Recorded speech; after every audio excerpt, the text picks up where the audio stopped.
Capítulo 2. Batman contra el partido.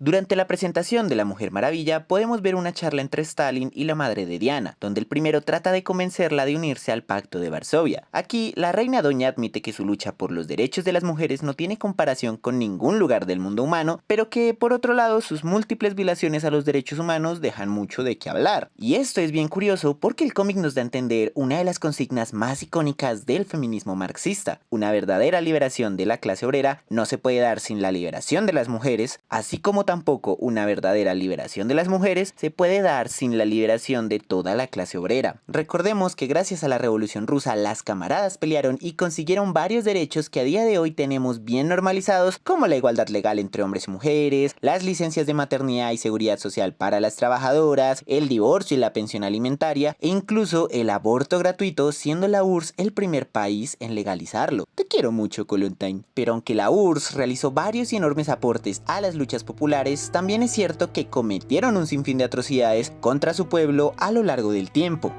Es aquí cuando se nos presenta la figura de Batman, un sobreviviente de la purga stalinista anti-Superman que buscaba acabar con toda figura opositora al partido bolchevique. Superman lo presenta como el lado oscuro del sueño soviético, a lo que yo creo que hay dos posibles interpretaciones: que Batman sea el resultado de todos los errores que cometió la revolución y ahora busca su total destrucción como venganza, o que Batman representa aquellos sectores de izquierda más radicales que el bolchevismo y que al ver cómo frenaban el sueño revolucionario con su administración, decidieron ir en su contra, no para volver al zarismo o desarrollar el capitalismo, sino para cumplir una verdadera utopía, ya sea socialista o anarquista. Pero esta interpretación pierde fuerzas en cuanto se alía con Luthor, aunque eso lo hablaremos más adelante. Porque verán, dentro del marxismo se tiene más o menos dibujada una cronología así: la revolución bolchevique y el posterior gobierno de Lenin como el pic revolucionario donde el sueño parecía tomar vida, la muerte de Lenin y el ascenso de Stalin al poder como el momento donde la URSS se convierte en la superpotencia económica a costa de un régimen duro y totalitario, y la muerte de Stalin junto con los siguientes gobiernos de la URSS como la lenta decadencia de ya un decadente proyecto revolucionario hacia un modelo nuevamente capitalista. Y no lo digo yo, lo dice el Panamao, que literal se rompió con la URSS tras la muerte de Stalin por reformistas, y gracias a eso tuvimos al poderosísimo EPL, que después se convertiría trágicamente en las autodefensas gaitanistas de Colombia. Incluso el cómic, cada que hace pullas al totalitarismo, siempre menciona a Stalin como cabeza responsable o a Superman a medida que avanza la historia, dejando mistificada la figura de Lenin al punto de que se hace referencia a su figura, pero nunca se le menciona como tal, algo muy poco comunista de parte de los escritores porque al marxismo le encanta lamerle las suelas a Lenin cada que puede. Pero nuevamente, si bien Lenin reinventó y materializó al marxismo, no quita que durante su administración se cometieron cagadas, algunas más o menos pasables y otras que directamente podemos encajar en el terrorismo de Estado o en actos dignos de los gobiernos más reaccionarios de América Latina durante el neoliberalismo. Y esto nos lleva a uno de los eventos más trágicos en la Unión Soviética, la toma de Kronstadt. Tras la Revolución Rusa, la situación seguía siendo bien caliente, ya que el zarismo, con apoyo de las potencias occidentales, querían recuperar el poder, comenzando una guerra civil con su ejército denominado Blanco en contra del ejército revolucionario creado por Trotsky, denominado como Rojo. Durante estos años se implementó una política llamada comunismo de guerra, que básicamente eran medidas sociales y económicas estrictas que le exigía demasiado compromiso a la gente de a pie, pero que finalmente logró erradicar casi por completo al ejército blanco. El problema vino que tras dicha guerra civil, Rusia estaría en ruinas y la gente esperaba ansiosa el cese de este comunismo de guerra para ahora sí vivir sabroso. Pero los bolchos no estaban seguros de que fuera hora de cambiar la política. Es así como el hambre, la miseria y la militarización del país poco a poco desbordó en inconformismos, revueltas y hasta huelgas. La KGB, que es como la CIA pero rusa, reportaba que en solo febrero de 1921 se habían dado 155 levantamientos campesinos a lo largo del país. Y es así como en marzo de dicho año, en una isla llamada Kronstadt, un punto geopolítico muy importante para mantener la seguridad de la URSS, se reúnen más de 16.000 personas en una asamblea para declarar una comuna revolucionaria en contra del partido bolchevique. Sus exigencias eran simples pero esenciales. Querían poder elegir libremente a la gente de los soviets, ya que se identificaba que rara vez habían sectores de izquierda que no fueran bolcheviques y si lo sabían no tenían derecho alguno al voto. También exigían el cese al comunismo de guerra guerra con libertades civiles tales como la libertad de reunión sindical, la libertad de prensa y la liberación de presos políticos, serios problemas que incluso Emma Goldman, la mujer más peligrosa del mundo a los ojos de los gringos, había identificado y criticado.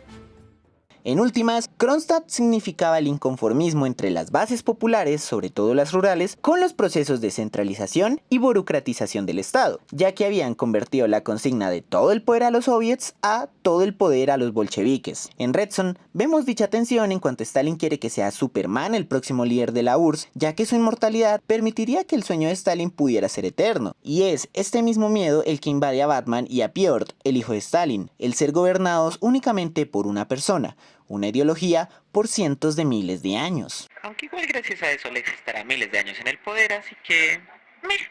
Ni Trotsky ni Lenin estaban dispuestos a escuchar a la gente de Kronstadt, ya que según ellos, bajar a los bolcheviques del poder era acabar con la revolución, y como respuesta decidieron hacer una confrontación militar que acabó con un saldo de más de 2.500 personas encarceladas, más de 600 muertos del lado de los rebeldes y al menos 10.000 soldados bolcheviques muertos. El partido bolchevique siempre alegó que en la acción directa habían de fondo personas contrarrevolucionarias del ejército blanco, esperando a derrumbar el sueño revolucionario, algo que podemos ver en la alianza de Batman con Lex, ya que con la mera excusa de que era más fácil tumbar a alguien del poder como Piotr que al mismísimo Dios, Batman abandonaría cualquier cuestionamiento moral o político que tuviera hacia los bolchos o hacia Lex. En definitiva está la anarquía y la anarquía. Sin embargo, no se puede tapar el sol con un dedo, y es que el partido bolchevique estaba dispuesto a permitir cualquier tipo de violencia con tal de asegurar el poder. Esto nos lo muestra el cómic con la existencia de campos de concentración para la oposición política, las duras amenazas que Piotr le daba a los soldados de no obedecer sus órdenes, o el hecho de que los padres de Batman, si bien se oponían a Superman y a Stalin, fueron asesinados meramente por pamfletear, hablándonos de una sociedad unidimensional,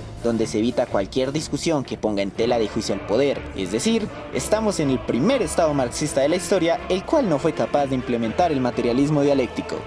Poético. De hecho, no solo durante el comunismo de guerra, sino a lo largo de la URSS, cualquier intento por resolver las tensiones políticas o los problemas sociales de manera humanitaria y dialéctica era visto como una posición débil e incluso un signo de ideología burguesa que debía eliminarse. Algo que nuevamente nos muestra Red Son en momentos como Piotr pidiéndole a Superman que mate a Batman de una vez y llamándole débil al negarse rotundamente, o cuando Brainiac le dice que lo más humanitario que Superman puede hacer por el bien colectivo es invadir por la fuerza Gringolandia y eliminar todo brote capitalista y luthorista de raíz, así involucre millones de muertes.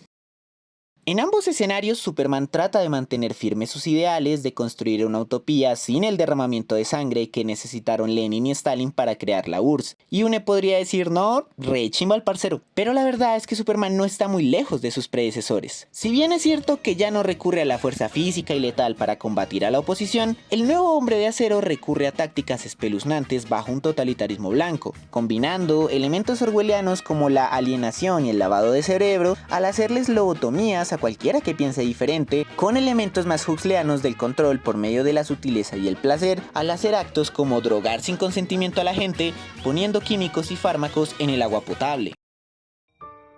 Tanto Superman como el partido bolchevique cometieron el error de tratar de implementar un socialismo sin la opinión de la gente, y muchas veces en contra de sus intereses y necesidades materiales. Ambos regímenes cerraron todo canal de comunicación y no permitían a la gente discutir comunitariamente sobre qué hacer con su propia vida. Aquí es donde aparece la contradicción de la fortaleza de la soledad, pues toda propuesta política, económica y social de Superman respecto a su utopía socialista es pensada únicamente por él y su computadora, lejos del mundo material y de las bases populares, sin debates, sin aportes y en últimas, sin dialéctica. La moraleja de este conflicto es sencillamente que no es posible construir un socialismo imponiéndolo a la fuerza a la clase obrera.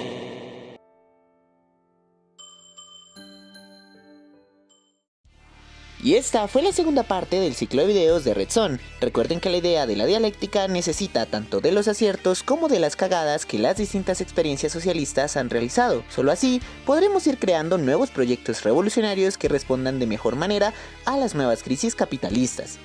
El próximo capítulo de Red Son será...